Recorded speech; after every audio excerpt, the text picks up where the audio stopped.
My son threw a huge birthday party for my grandson. 300 guests, all dressed to impress. When I arrived at the hotel ballroom, a security guard stepped in front of me like I was some kind of threat. "Sorry ma'am, this party is for close family only," he said politely, his tone firm. I smiled, though inside it felt like a slap.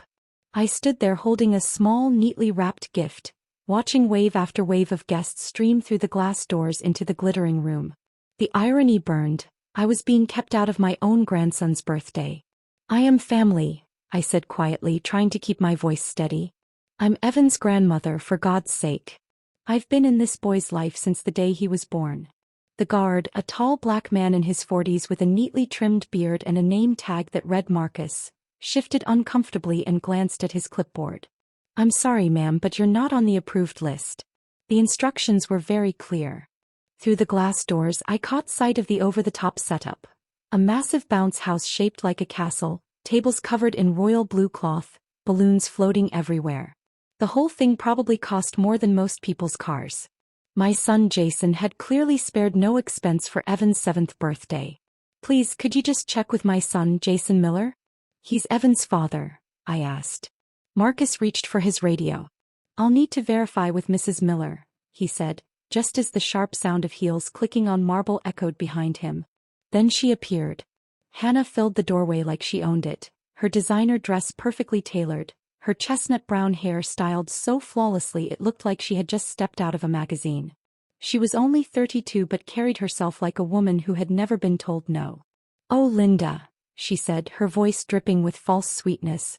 "What are you doing here?" The question stung worse than the guard's words. What was I doing here? I was here to celebrate my grandson's birthday, like I had every single year since the day he was born, like any grandmother would. "I'm here for Evan's party," I managed, my voice barely above a whisper. "I brought him a gift." Hannah's glossy lips curled into something that might have been a smile on someone else, but on her, it looked more like a warning. "Oh sweetie, didn't Jason tell you? We decided to keep it small this year. Just immediate family." I looked past her, my eyes sweeping over the crowded ballroom. Coworkers, neighbors, people I had never even seen before. But apparently I wasn't immediate family enough. "Hannah, please," I said, hating how my voice cracked. "I just want to wish Evan a happy birthday." She tilted her head, her tone smooth but dismissive. "He's very busy with his friends right now. Maybe next time we can arrange something smaller, something more appropriate." The word appropriate echoed in my mind like a cruel joke. Appropriate? I had babysat that child countless times while she enjoyed spa days and shopping trips. I had rocked him to sleep through endless colicky nights when he was just a baby, nights she complained about because of the noise. "Where's Jason?" I asked, desperation creeping into my voice. "I need to speak with my son." Hannah didn't move from the doorway. "Jason's handling the party. You know how these things are. So much to coordinate." Through the glass, I saw Evan dart between tables in his little suit, laughing, his face lit with joy. He looked so happy, so alive. My chest tightened with a pain I hadn't felt since my husband passed away 5 years ago. The pain of feeling completely, utterly alone. "I'll just leave this for him," I said quietly, holding the gift out toward Marcus. It was a remote-controlled helicopter, something Evan had begged for. I'd been saving for months to buy it. "That's so thoughtful," Hannah said, her smile sharp as a blade, but she didn't take the gift. "I'll make sure he gets it." The dismissal was clear. In 5 minutes, I had been reduced from beloved grandmother to unwanted outsider. The woman who had helped raise this child was now treated like a stranger. I turned away, my legs heavy as stone, and walked toward the parking lot. Behind me, I could still hear Hannah's bright, cheerful voice greeting new guests. "Welcome. Come in, come in. Evan will be so excited to see you." The parking lot felt like a desert as I walked to my car. Guests passed by in their fancy clothes, laughing and chatting about the party I had been banned from. A few nodded politely, most didn't even notice me. I sat in my car for a long time, staring at the gift in my lap. Evan was 7 years old, and I was missing his birthday because his mother had decided I wasn't family enough. But sitting there, something shifted inside me. The hurt was still raw, burning like a fresh wound, but underneath it was something stronger. Something that had been growing for months as I watched Hannah manipulate Jason, as she treated me like I was never quite good enough. I pulled out my phone and scrolled through my contacts until I found the number I was looking for. My finger hovered over it for a moment, because once I made this call, there would be no turning back. The phone rang twice. First National Bank, this is Rebecca. How can I help you? Rebecca, this is Linda Miller, I said calmly. I need to talk to you about my daughter-in-law's accounts. The party was still in full swing when I hung up 20 minutes later. Through the windows I could see guests laughing and drinking, oblivious. But I wasn't powerless anymore. Not today. I started the engine and drove away, leaving the gift on the passenger seat. Evan would get his present eventually. But first his mother was going to get exactly what she deserved. Driving home from that humiliating scene, my thoughts drifted back to when it all began. When had I become the enemy in my own family? When had loving my grandson turned into some kind of crime? The answer hit me the moment I pulled into my driveway. It started the day Hannah realized I had money. 8 years ago when Jason first brought her home, I thought she was wonderful. She was young, vibrant, and Jason looked happier than he had since college. She was working as a receptionist at a dental office back then. Nothing glamorous, but she had dreams, big dreams. I want to give Jason the life he deserves, she told me over coffee the first time we met. He works so hard and I just want to support him. I believed her. I was charmed by her ambition, her love for my son.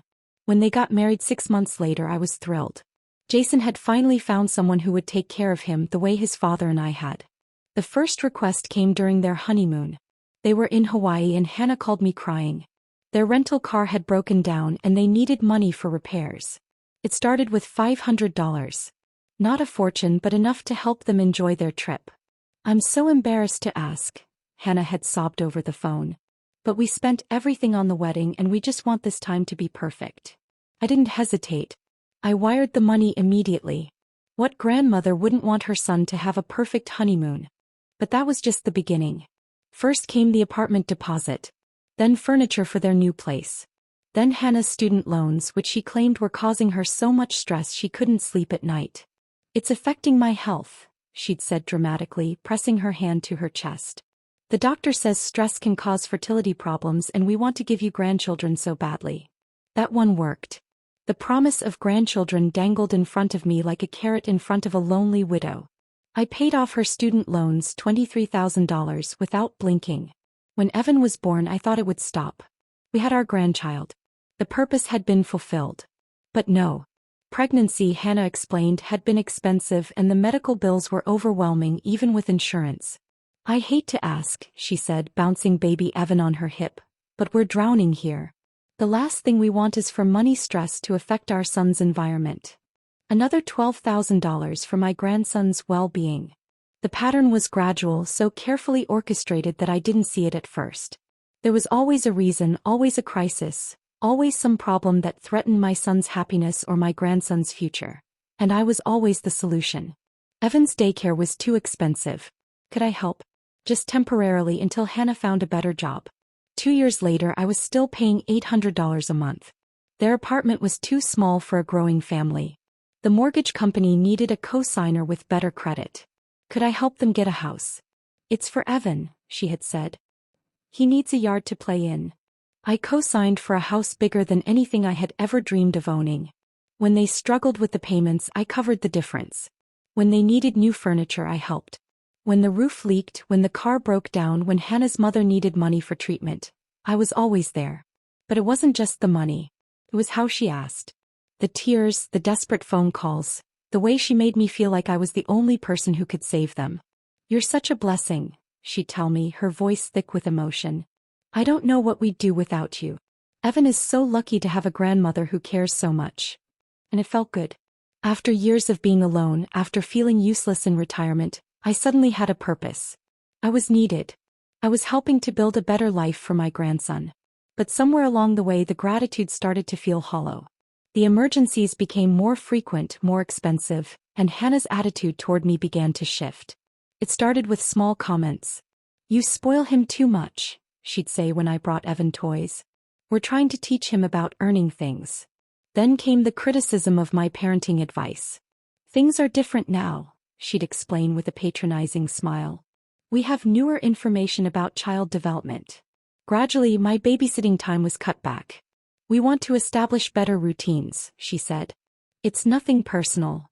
But it felt personal, especially when I saw her posting photos of nights out with friends, while Evan was at the expensive daycare I was paying for. About 6 months ago I started noticing things. Hannah's spending had exploded: designer handbags, expensive clothes, weekly salon appointments. She joined an exclusive gym, signed up for art classes, and even bought a luxury car. Jason's doing so well at work, she explained when I commented. We can finally afford some nice things. But I knew exactly what Jason made. I had helped him negotiate his salary when he got his promotion.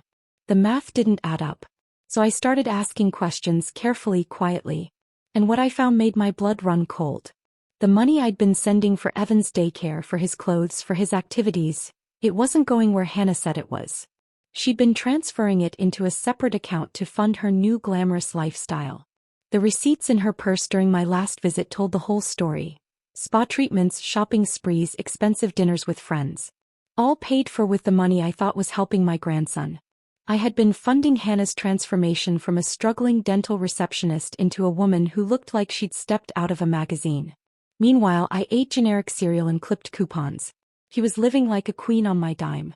The betrayal cut deeper than any physical wound. I had trusted her with my money, my heart, my relationship with my grandson, and she had used every bit of it to build a life that didn't even include me. That night, sitting in my living room, staring at the empty gift box that should have been opened by excited 7-year-old hands, I felt something change inside me. I wasn't just hurt anymore. I was angry. For 8 years I had been played like a fool. Every tear, every crisis, every desperate phone call had been calculated to squeeze as much sympathy and money as possible from a lonely old woman who only wanted to be loved and needed. I opened my laptop and stared at my bank account. The numbers hit me like a punch. Over the past 8 years, I had given Jason and Hannah over $80,000. Money from my husband's life insurance, from my retirement savings, from years of budgeting and sacrifice. $80,000. And now, I wasn't even allowed to see my grandson. I picked up my phone and dialed the number I had memorized earlier that day. Rebecca, it's Linda Miller again. I need to know exactly how much money has been transferred from my account to Hannah Miller's personal account over the past year. As Rebecca pulled up the records, I felt something I hadn't felt in years. The cold, sharp edge of righteous anger. Tomorrow, everyone at that party was going to learn exactly who they were really celebrating. The next morning, I woke up with a clarity I hadn't felt in years. No more playing the victim. No more accepting scraps of affection from people who saw me as nothing but a walking checkbook. I had spent the entire night going through every bank statement, every receipt, every record I could find. The evidence was undeniable. Rebecca had been more helpful than she probably should have been, but we had known each other for 15 years. She had handled my husband's accounts, helped me manage the life insurance payout, guided me through the maze of widowhood. I've never seen anything like this, she'd said quietly over the phone. The pattern is very clear. Every deposit you made for Evan's expenses was immediately transferred to her personal account. Not a single penny had gone to actual childcare or anything for Evan. The numbers were staggering. In just the past year, I had sent $32,000 for emergencies involving my grandson, daycare payments that never reached the daycare, medical bills already covered by insurance, and school supplies that supposedly cost more than most people's monthly rent. But Rebecca had discovered something even worse. Mrs. Miller, she said, her voice calm but firm, I ran a credit check on your daughter-in-law. She's been using your financial history as a reference for some very large purchases. Luxury car loans, multiple credit cards, even a loan for what appears to be cosmetic surgery. My blood turned to ice. What do you mean? I asked, my voice tight. She listed you as her primary financial support and reference, Rebecca explained. The lenders approved her based on your assets and your payment history. Essentially, she's been living on credit backed by your reputation. I hung up the phone feeling sick. This wasn't just manipulation or financial abuse anymore. It was identity fraud. She had been using my name, my financial standing, to fund a lifestyle she couldn't possibly afford on her own income. The next morning, sitting in my kitchen with a cup of coffee, I finally dialed the number I had been dreading. Jason Miller speaking. Jason, it's Mom, I said. There was a pause before his voice came back, warm but careful. Hey Mom. How are you? I'm calling about yesterday, I said flatly. About the party. Another pause. Look, Mom, I'm sorry about the confusion with the guest list. Hannah was just trying to keep things manageable. 300 people is a lot to coordinate. Confusion. That's what he was calling it. Jason, I wasn't confused. I was deliberately excluded from my grandson's birthday party. Mom, don't be dramatic. It wasn't personal. Then explain to me how your coworkers from 3 states away were on the guest list, but your own mother wasn't. There was silence. I could practically hear him scrambling to find a way to spin this without making his wife look bad. Hannah thought it would be better to have a separate celebration with you. Something smaller, more intimate. When? I pressed. When is this smaller, more intimate celebration supposed to happen? More silence. We both knew there was no such plan. We'll figure something out, he said finally. Maybe next weekend. Jason, I need to ask you something and I need you to be honest with me. How much do you think I've given you and Hannah over the past year? Mom, where is this coming from? Just answer the question. I don't know. A few thousand maybe. You helped with some of Evan's expenses and we're grateful for that. A few thousand. I looked down at the bank statements spread across my kitchen table. Jason, I've given you $32,000 in the past 12 months alone. That's not possible. It's not only possible. It's documented. Every wire transfer, every check, every deposit. $32,000 for daycare bills already paid, medical expenses covered by insurance, and school supplies that apparently cost more than most people's cars. Mom, I think you're confused about. I'm not confused, I snapped, sharper than I intended. I'm not confused, I'm not dramatic, and I'm not imagining things. Your wife has been stealing from me for years. Don't talk about Hannah like that. Like what? Like a thief? Because that's exactly what she is, Jason. She's been taking the money I sent for Evan and using it for spa treatments, shopping sprees, and a luxury lifestyle. While I've been eating generic cereal and clipping coupons, she's been living like a queen on my dime. You're being ridiculous. Am I? When was the last time you saw a receipt for Evan's daycare? When was the last time you paid for his clothes or his activities? I'll tell you when, never. Because I've been paying for all of it, and none of it has been going where you think it has. I heard him take a deep breath.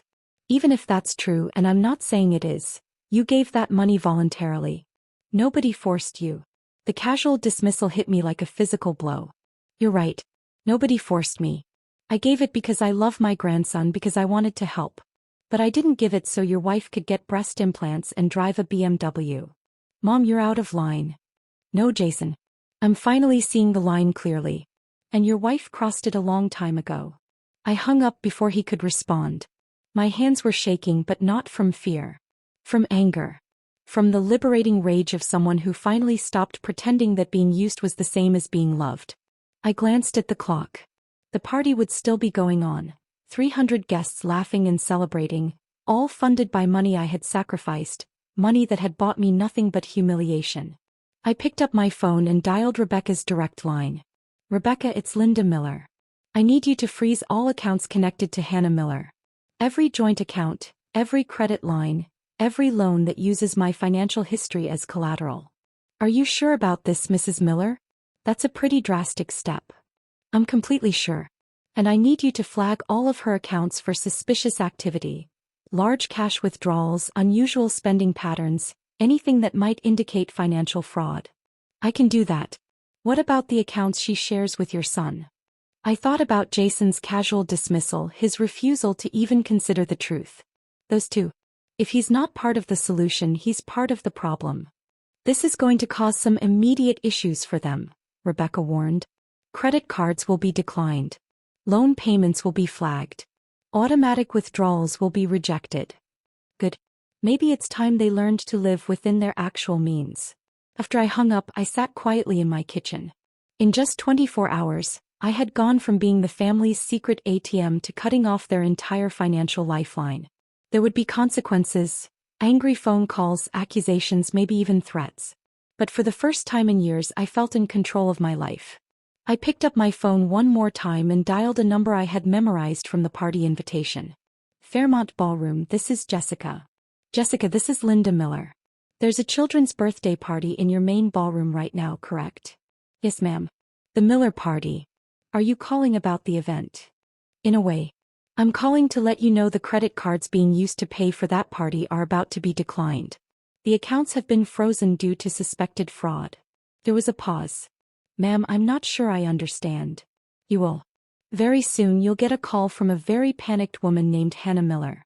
When she tries to pay for the party, her cards won't work. I just wanted to give you a heads up. Should I be concerned about payment for the event? I thought about all the money I had unknowingly contributed to this lavish celebration I wasn't allowed to attend. No, don't worry about payment. Just make sure she understands that there are consequences for stealing from family. When I hung up, I realized I was smiling, really smiling, for the first time in months. I didn't have to wait long. My phone started ringing at 3:47 p.m., right as the party was winding down. I let it go to voicemail. Then it rang again. And again. By the fifth call I finally answered. What did you do? Hannah's voice was shrill, panic lacing every word. I stopped funding your lies, I said calmly, settling into my favorite chair. You crazy old woman. Do you have any idea what you've done? The entire party saw my cards get declined. 300 people watched me get humiliated at my own son's birthday party. Interesting. I was humiliated yesterday too, but you didn't seem to care much about that. This is completely different. You embarrassed me in front of everyone. The catering company is threatening to call the police. The event coordinator is holding my jewelry as collateral until we can pay. I almost admired her flair for drama. Even in crisis, Hannah knew how to play the victim. Maybe you should have thought about that before you decided to steal from me. I never stole anything from you. Everything you gave us was voluntary. Was it voluntary when you lied about where the money was going? Was it voluntary when you said Evan needed school clothes while you were getting Botox injections? Silence. Then, in a voice that strained to sound reasonable, she said, Linda, I think there's been a misunderstanding. Why don't you come over and we can talk about this like adults? I'm not interested in talking to you, Hannah. I'm interested in getting my money back. Your money? You gave that money to help your grandson. And how much of it actually went to my grandson? How much went to his daycare, his clothes, his activities? I'll tell you exactly how much. 0. Every penny went into your personal account so you could play dress up and pretend to be someone you're not. Hannah's sharp inhale crackled through the line. You're going to tear this family apart over money? I almost laughed at how twisted that sounded. I'm not tearing anything apart. I'm just done paying for your make-believe life. Jason won't forgive you for this, she snapped. He'll never take your side after what you've done. What I've done. My voice stayed calm, but my hands clenched the phone tighter. The only thing I've done is finally open my eyes. I found out you've been committing fraud for years, Hannah. The woman I trusted with my grandson has been stealing from me while keeping me away from him. You don't understand, she said, her voice rising, desperate. Do you have any idea how much pressure I'm under? I have to fit in with Jason's colleagues. I have to make sure Evan doesn't feel like the poor kid compared to his classmates. I did this for the family. I let out a bitter laugh. No, you did this for yourself. And now you got caught. Silence. Then her tone shifted, cold and sharp as glass. You're making a very big mistake, Linda. A mistake you're going to regret. Is that a threat? Consider it a warning, she hissed. You think you can just cut us off and everything goes back to normal? You think Jason will choose you over me? You think you'll ever see Evan again? Her words hit me right where she wanted them to. He knew it too. You can't keep me away from my grandson forever, I said through clenched teeth. Can't I? I've been doing it for months and you didn't even notice. Her laugh was low and cruel. You really thought those cancelled playdates were coincidences? That Evan just happened to be too busy every time you wanted to visit? I've been phasing you out slowly, carefully, and it worked perfectly. My chest tightened, my pulse racing. You're lying. Am I? When was the last time you spent real time alone with him? When was the last time he called you, asked about you? He doesn't even remember you properly anymore. Her voice grew bolder with every word, feeding off my silence. To him, you're just the old lady who sends money sometimes. And now that the money's gone, what use are you? Jason won't let you do this. Hannah's tone was pure arrogance now. Jason does whatever I tell him to do, just like you did. The difference is he's never going to wake up one day and realize he's been played. The line went dead. I sat frozen, staring at my phone as her words echoed in my head. poison sinking deeper with every replay. She was right about one thing: I had been played. But she was wrong about something else. I wasn't that same woman anymore, the one who wrote checks and smiled politely while being treated like she was disposable. A buzz on my phone snapped me back. A text from Jason: "We need to talk tonight. 7 p.m. Our house. Our house. The house I co-signed for. The house I helped furnish. The house where I was now apparently unwelcome." I typed back, "I'll be there." At exactly 7, I stood on the porch, ringing the bell like a stranger. Jason opened the door looking worn out, his usual confidence gone. "Mom, what the hell is going on?" he said, stepping aside. "Where's Hannah?" "She's upstairs with Evan. He's upset about what happened at the party." I followed him into the living room, taking in the glossy new furniture, expensive artwork, coffee table books arranged for show. My money had bought all of it. "Jason, before we start, I need you to understand something," I said, standing straight, my voice firm. "I didn't do this to hurt you or Evan.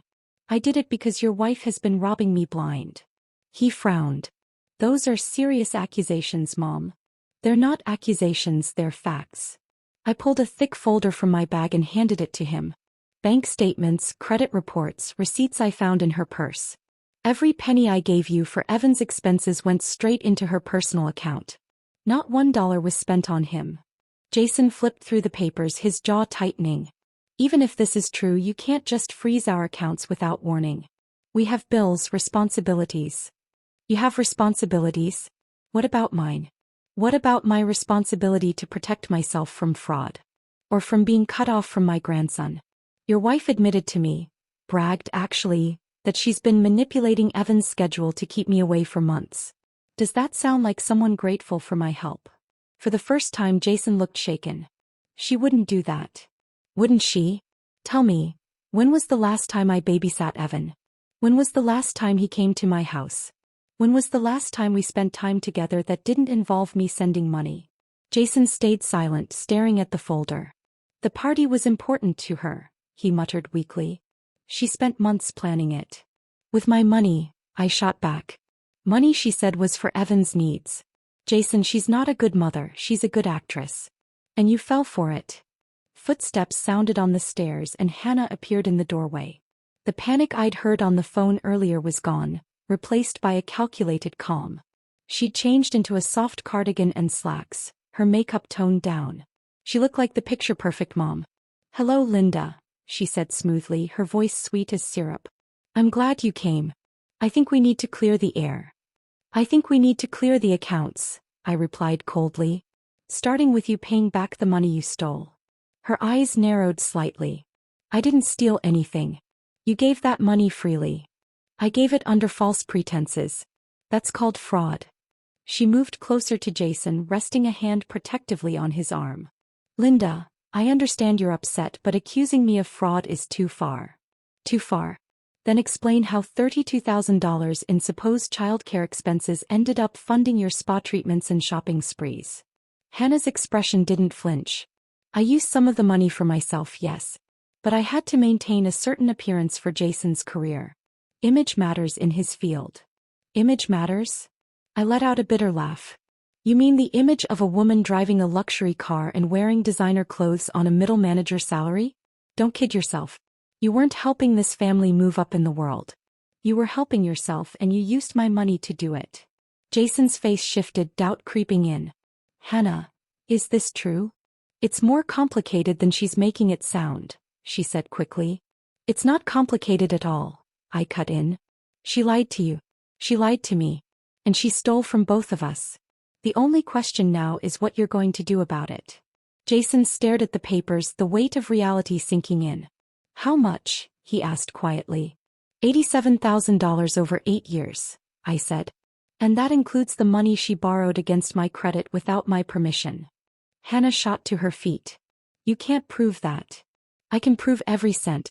The bank has records, including the loan applications where you listed me as your primary financial support." For the first time I saw her mask crack. She looked cornered, desperate. "Evan needs stability," she snapped. "He needs parents who aren't stressed about money, a family that looks successful. I did this for him." "You did this for yourself," I said, standing. And now it's over. As I walked toward the door, her voice rose, shrill and furious. You'll never see him again. I'll make sure of it. I didn't even turn around. We'll see about that. When I got home, I didn't call the bank. I called someone else. My lawyer, Patricia Harris, had handled my family's legal matters for 30 years. She'd guided me through my husband's estate, helped me navigate widowhood, and now she was going to help me take my life back. This is extensive, Patricia said, flipping through the documents. Financial fraud, identity theft, possibly even elder abuse. Your daughter-in-law has been busy. Can we get my money back? I asked. We can try. But more importantly, we can make sure she faces consequences. This isn't just about money, Linda. This is about your rights as a grandmother, and protecting you from further exploitation. I thought about Hannah's threats, her smug voice telling me Evan barely remembered me anymore. She said she'll cut me off completely, I said quietly. Patricia looked up, her eyes steady. She can't do that without legal cause. Grandparents have rights, especially when there's evidence of parental misconduct. For the first time in years, I felt something I hadn't felt in a long time. Hope. And trust me, I said firmly, financial fraud does count as misconduct. Patricia leaned back in her chair, her sharp eyes studying me carefully. Linda, I need to ask you something before we move forward. Are you ready for what this might do to your relationship with Jason? This won't just hit Hannah, it's going to affect your son too. I stared at my hands for a long moment before answering. I'd been asking myself the same question all night. Jason had already chosen to defend his wife, even after I showed him proof of her lies. He had brushed off my pain, dismissed my concerns, and treated me like I was the problem. Finally, I looked up at Patricia. My relationship with Jason is already broken. Maybe it's time he learns there are consequences for standing by and letting his wife do this to me. Patricia gave a tight nod. All right then. We start with a demand letter. Full restitution including interest and legal fees. If she refuses, we escalate and file criminal charges. How long will this take? Patricia's mouth curved into a grim smile.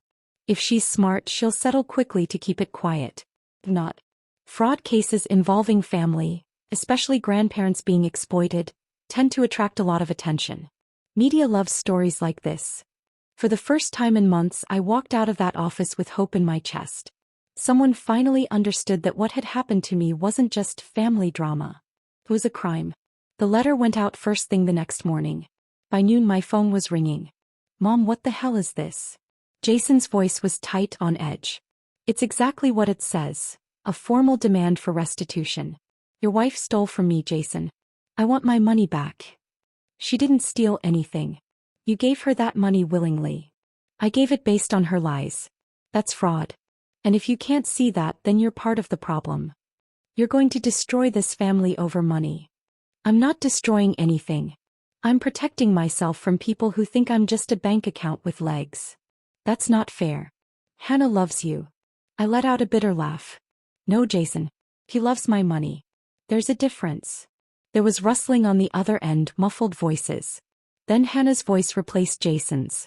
Linda, this is getting out of hand. Let's sit down and work this out like family. We tried that yesterday, I said flatly. You threatened to cut me off from Evan completely. That's not family. I was upset. I said things I didn't mean. You meant every word. Just like you meant it when you erased me from Evan's life while pocketing my money. I never kept you away from him. Really? Then explain why every visit was cancelled, why every playdate got postponed, why I haven't spent any real time with my grandson in 6 months. Silence. Then in her sugary, I'm reasonable voice she said, Linda, I think you're remembering things differently than they happened. Am I? Fine. Put Evan on the phone right now. He's at school. It's Saturday. Pause. He's at a friend's house. What friend? You don't know him. Then maybe I should. Maybe I should know all of Evan's friends. I should be part of his life the way a grandmother is supposed to be. You are part of his life. When I'm writing checks. When I'm paying for your emergencies. When do I actually get to be a grandmother instead of a wallet? You're being unreasonable. I'm being realistic. And here's some more reality for you. You have 72 hours to respond to my lawyer's letter. If you don't, we file criminal charges. You wouldn't dare. Try me. I ended the call sitting back in my quiet living room feeling oddly calm. The decision was made. There was no turning back now. The next call wasn't from Jason or Hannah. It was from someone I hadn't spoken to in weeks. Jason's older sister, Michelle, who lived in Portland and usually stayed far away from family drama. Linda, what's going on? Jason called me in a panic saying something about lawsuits. I told her everything. The evidence, the lies, how I'd been slowly erased from my grandson's life while funding Hannah's fantasy lifestyle. When I finished, Michelle was quiet for a long moment. I had no idea it was this bad. I mean, I knew Hannah could be high maintenance, but this is awful. Did you know she was keeping me away from Evan? I asked. I noticed you stopped mentioning him in our calls. I thought you were just busy. No. I was being phased out. Phased out while still paying for everything. What do you need from me? Michelle asked, surprising me.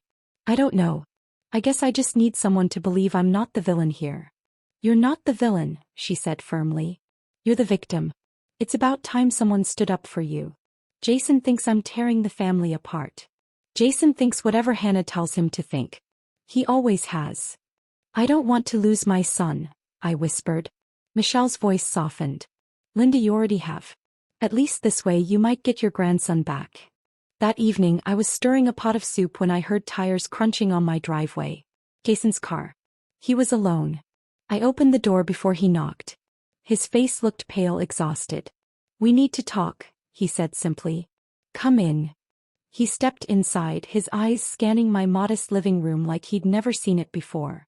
The second-hand furniture, the carefully chosen knickknacks, the quiet evidence of a life lived within my means. Nothing like the showy house I'd helped him buy. I found them, he said quietly. Found what? The receipts. The ones Hannah hid, the spa treatments, the shopping, everything. I found them stuffed in her car. I sat down slowly, my stomach tightening. How much? Thousands. Tens of thousands. All charged to credit cards. I didn't even know she had credit cards in your name.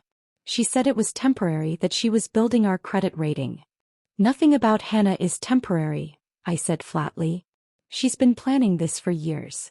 Jason dropped into the chair across from me, running his hands through his hair. I confronted her about the money, about keeping you from Evan, and she didn't deny it. What did she say? She said you're too controlling, too involved, that she was protecting us from your interference. And you believed her. His voice broke a little. I wanted to. It was easier than admitting my wife has been lying to me for years. I softened slightly. She fooled me too, Jason. For 8 years. He looked up at me, his face full of shame. What do I do now? You decide what kind of man you want to be. Do you want to keep enabling her, or do you want to protect your family from someone who's been using us both? She's not a monster, Mom. She's just under pressure. She's not under pressure. She's a predator. She targeted me, a lonely widow who only wanted to be part of her grandson's life. She didn't do this because she had to. She did it because she could. And she got away with it because we let her. Jason closed his eyes for a long moment. If I help you, she'll leave me. She'll take Evan. If you don't help me, you'll lose both of us anyway. The difference, Jason, I said evenly, is that if you do the right thing now, you might earn back my respect. Maybe, eventually, even Evan's. Jason stood there, silent for so long that the fading sunlight stretched long shadows across my small yard. Finally he exhaled. I need to think about this. You have 72 hours, I replied. After that, the lawyers handle it. He moved toward the door, then turned back, his face lined with shame. Mom, I'm sorry. I should have seen what was happening. I should have protected you. Yes, I said simply. You should have. But you didn't. The question is, what are you going to do about it now? When he left, I sat alone in my quiet living room, surrounded by the simple things I had earned on my own. Tomorrow I might get my family back. Or I might lose them forever. But one thing was certain. I would never again let anyone treat me like a victim. 3 months later, I sat in my garden, the warm breeze brushing my face as Evan ran across the yard with the same remote-controlled helicopter I'd once brought to a party I wasn't allowed to attend. Grandma, look how high it goes, he shouted. Careful with the trees, sweetheart. I called back, smiling wider than I had in years. Watching his pure joy felt like sunlight breaking through clouds. The road here hadn't been easy. Hannah fought the restitution demand with tears, threats, even lies about me being senile and jealous. But evidence doesn't lie. When faced with criminal charges, she gave in. The settlement returned every penny, $87,000, plus interest and legal fees. Most importantly, I got a court order guaranteeing my time with Evan. The real victory, though, was Jason finally seeing his wife for who she was. The divorce was finalized a month ago. Hannah lost custody, allowed only supervised visits, and was ordered to pay child support. A bitter irony for a woman who'd lived off my money. Jason once told me, she's in Ohio now working at a call center. Reality isn't as glamorous as the life she built with your savings. I'd felt a moment of pity, but only a moment. How's Evan handling it? I asked. Better than I thought, Jason said. He misses her, but he's calmer. Happier. It's like he can finally breathe. I understood. Children feel tension no matter how adults pretend. Evan now lived in a smaller house but in peace. Grandma, can we make cookies? He asked, running to me. Of course, honey. What kind? Chocolate chip with extra chips. I laughed, remembering how Hannah used to scold me for spoiling him. Now I could love him the way a grandmother should, freely. In the kitchen, as we mixed sugar and flour, Evan talked about school and friends, more open than I'd seen in years. The guardedness he had under Hannah's roof was gone. Grandma. Yes, baby. Why did Mommy go away? I chose my words carefully. Sometimes grown-ups make mistakes. Your mommy made some that hurt people and now she has to fix them. Did she hurt you? Yes. But that's not your fault. And it doesn't change how much I love you. He hugged me tightly. I'm glad you're here more now. Me too, sweetheart. Me too. That evening, after Jason picked him up, I sat on the porch with a glass of wine, watching the sunset. Michelle texted. Saw the pictures of you and Evan baking. You both look happy. Proud of you for standing up for yourself. I smiled, typing back. Best decision I ever made. And it was. I wasn't just a wallet anymore. I had my grandson, my dignity, and the strength to never let anyone use me again.